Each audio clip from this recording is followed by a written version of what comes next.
Hey everyone, today I thought I'd look at this game. It was played in the year 2008, 12 years ago, between a very strong Scottish Grandmaster called Jonathan Rowson, who was playing Magnus Carlsen in the Olympiad in Dresden. Now, Jonathan Rowson is a very strong British player. He's won the British Championships 3 times, and he did it 3 times, 3 years in a row. And this game was in 2008, so he was actually very strong at this time and actually rated 2596. So considered a 2600 player, and he was up against Magnus Carlsen, who was 18 at the time, rated 2786. But I just wanted to use this game as a demonstration of how Magnus just put away these really strong players at the time. So we're going to look at this game from the perspective of Magnus Carlsen, who was playing black, and Rowson was playing with the white pieces. So Rowson began with the move d4. There was d5, c4, and now c6.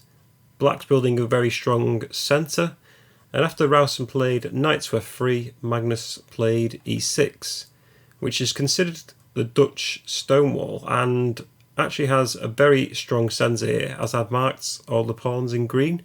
A very nice triangular formation. As we know in actual real life, the triangle is considered one of the strongest shapes. So perhaps the only downfall of this position for black is that the c8 bishop is, for the time being, locked in behind his wall of pawns. But play continues on. Rowson played e3, Magnus developed bishop d6, Rowson played b3, black played now f5, and again another pawn move on a white square. So basically now black just absolutely dominating the white squares with his pawns.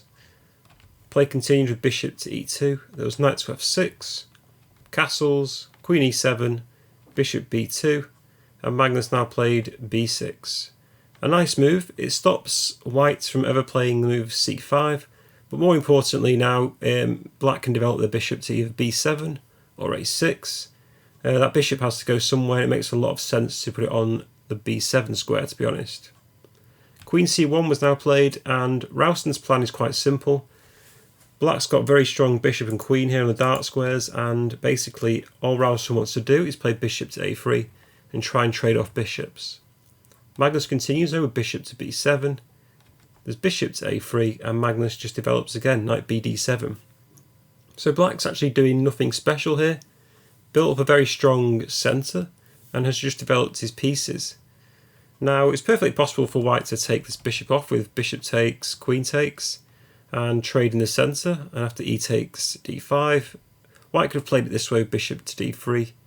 However, black could have played knight to e4, and after a few more moves like knight c3 castles and knight to e2, play would have continued on with equality for both sides. So that's what happens if white takes the bishop. But in the game, Rowson played it very slow and played queen to b2 instead. However, this actually allows Magnus now to free his bishop on b7. So it's a minor error by white, you have to say. Magnus just played c5, and already now, eventually this bishop on b7 will be unleashed, because there's bound to be a trade with these two pawns at some point, and the bishop will target that g2 pawn against white's king.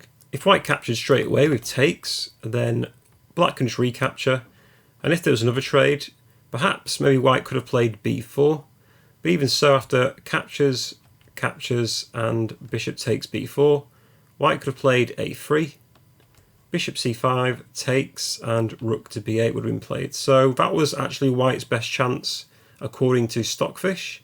However, black still looks like they're a lot better in this position. So perhaps Rowson did the correct thing and just played slow. Played knight c3 here instead. Magnus played a6, stops the knight jumping in to b5. Rook fd1, black castled, and white did actually take on d5 now, with black recapturing with the pawn. It makes a lot more sense to take with the pawn because now the queen's opened up on the e-file, and also black could play knight to e4 at some point, with the two pawns securing it on that square. So g3 was played here actually. A good move by white, stops black from playing f4 and opening up the f-file against white's king. Magnus just continues though, rook ac8, gets his rook onto a nice open file, or half open file I should say. Rook ac1 is played. And this is very sort of, I want to say Alpha Zero by Magnus, so he's very ahead of his time considering this is 2008. What he did was just hide his king in the corner, so king h8. The king is now really safe for black, and there's going to be no chances of white having some tricks with bishop c4, for instance. So queen b1 was played, Rowson eyes the f5 pawn, and Magnus just plays knight to e4. So a very strong knight in the centre. White captured on c5, so now the knight and the rook targets d5, which actually forces black to take on c3. So knight takes c3 is played, and rook takes c3. Now it was possible for white maybe to play takes on d6 here, and after knight takes e2 with check, king f1, queen f7, and king takes knight. Would have been another variation, but again it's quite equal for both sides. But after knight takes c3 in the game, Rowson recaptured obviously. There was pawn takes c5, and I've highlighted these two pawns, very strong in the centre for black. And basically it looks as though black does have an initiative here. I mean, the piece material is equal, but these two pawns are really strong, and this bishop looks incredibly strong for black as well. So Magnus has all the correct tools here for a successful attack against white. Bishop f1 was played, good move by Rowson. Shows he's not an amateur player because he reroutes his bishop to a better square. Knight f6 is played by black. Bishop g2, so white successfully reroutes the bishop to a more powerful square. However, Magnus now plays knight to e4 and has that very powerful knight in the centre once again, hitting the rook on c3. Rook jumped back to c2, and now Magnus plays a very nice move, I think. Plays a5. What does this do? It shuts down white from ever playing b4.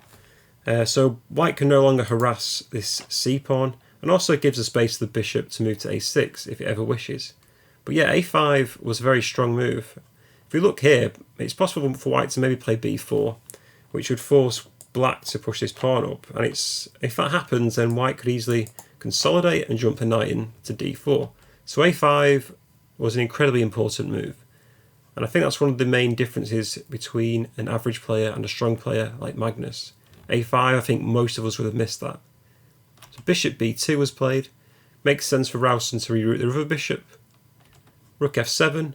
Magnus defends the g7 square, but also very flexible because he can move his rook to either e7, d7 or c7 at some point. The bishop rolls back to a1 for white. Rook e8 is played, and queen to c1.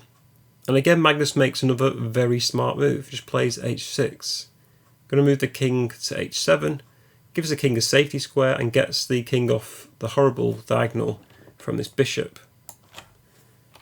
Knight to e1, king h7, and the king is now really safe for black, and it looks as though Magnus is now ready to sort of attack in the centre and get on with his initiative once his king is safe. Again, this is very similar to what the computer engines do now, like AlphaZero and Leela. So knight d3 was played. A very nice move actually, because it's got a little trap. Just basically threatens bishop takes knight, followed by knight takes c5, because this knight for black defends c5. So Magnus defends his pawn. Rowson jumps his knight into f4, and to be honest, I think Magnus plays the correct move now. This bishop on d6 is kind of in the way, and this knight on f4 is incredibly strong, so he trades it off. Bishop takes the knight, pawn recaptures, and just queen to f8. The queen still defends the c5 pawn, and now the rook can move into e7, d7 or c7. Queen a3 attacks a5.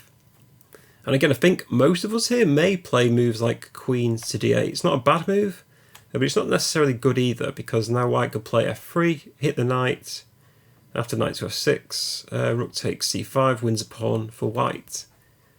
And this is the difference again between the strong players. Magnus sacks his a5 pawn. He knows he doesn't really need it. His two pawns in the centre are incredibly strong, and especially his d pawn. If he can drive it home, he's going to win the game. And this is what Magnus does, plays d4, sacks his a5 pawn. Note, it actually shuts down this a1 bishop. So Rowson takes a free pawn, queen takes a5, but now this pawn on d4 is very strong. Rook d7 gets a rook behind the pawn. Queen b5 hits the rook. But now queen to d6, and now has doubled on the d file and ready to launch his pawn down the board. Rowson played queen to d3 to try to delay, but now comes bishop to a6. And look at how flexible black's pieces are. Hits the queen has to move away, and now comes d3, and all of a sudden it looks as though black's going to convert this game. The rook's attacked, so it drops back, and Magnus just promotes his pawn further. d2 hits the rook, has to move away, and now plays a very clever move, I think, just queen to g6, preempting an attack against the king, and also now the rook is free to defend the d-pawn on its own without the help of the queen. Bishop f1, white tries to trade bishops. Magnus says no thank you, moves his bishop back to b7, an excellent square because it's protected by this rook, and also now is threatening a discovered attack against the queen once this knight moves away. So queen e3 is played. Rowson moves the queen off that diagonal and attacks the pawn 3 times. But now comes rook to e8. Magnus renews the threat of a discovered attack against the queen. Knight g5 is the big threat here, because once the knight jumps into g5, this bishop and knight will do well to attack this king, because the king is running out of squares. Now I should just show you here, this is not a minor threat, because if white plays moves like bishop to d3 here, for instance knight g5 hits the queen, if bishop to e5 to block, black has knight to f3 with check, king to f1, and black can play moves like queen h5, with a lot of threats coming like queen h3, even just knight takes h2 for instance, and try and even pick up this rook. So this forces Rowson now to block the e-file with bishop to e5. And I wonder what you'd play in this position. Again, Magnus shows his strength. He plays rook takes bishop, sacks an exchange, f takes e5. So already now black is actually down a pawn and an exchange. But this is no worries for Magnus because he knows he's got a very strong and powerful initiative now. Plays f4, which hits the queen. The g-pawn is pinned, and if the queen takes f4, black actually has rook to f7, attacks the rook and the pawn on f2. Once the queen moves away, there's knight takes f2, with the knight attacking the d1 rook and also the queen threatening to take on c2. And if rook takes d2 here, queen c6 would be a very nice finish. The best move in this position is actually queen takes the pawn, but then can come queen e4, and the computer move here is your queen d3, sacking everything. So he pins the queen, but after knight takes d1, queen takes e4, bishop takes, and rook takes c5. After knight to e3, black's got an extra knight for 3 pawns, and this should be a win for black. Black should be able to convert this game. But going back to the game, after f4 was played, Rowson didn't take, he played queen e2 instead, and now it looks really dire for white. Magnus goes in for the kill, knight g5, threatening knight to f3 as we've seen before. Rook c3 is played to stop this, but after queen c6, black's threatening mate on h1. This forces white to block it and play f3, but now just comes knight takes f3 and wins his pawn back with check. Now if white tries to bail out here with rook takes knight, then after queen takes rook, queen takes queen, bishop takes. At the end of this variation, it looks as though black's just going to promote his pawn anyway. And even if white plays e6, black can play rook to d4. And even if white tries to promote their pawn, black can just take the rook, allow white to get their queen, and after bishop to f3, black's going to get their queen on the next move, and will just be a whole rook up. So that should be an easy win. So after knight to f3 check, Rowson played king to f2. There was knight g5. And there's no really way to stop knight to e4 now. e6 is played, knight to e4 with check. Rowson took, the queen takes, and after pawn takes rook on d7, Magnus just played queen to d4 with check.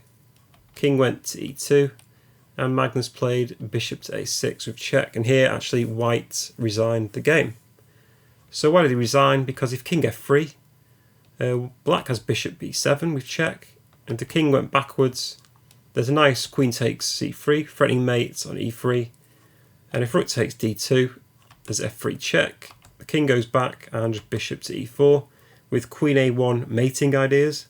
And there's just too many mating ideas. For instance, if the king tries to move away, there's Queen C1, Rook D1 and Queen E3 ideas, with checkmate coming very soon.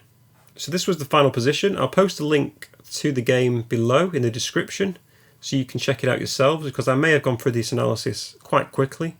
However, I just want to demonstrate the skill of Magnus Carlsen, and he makes it look easy to put away 2 600 GMs.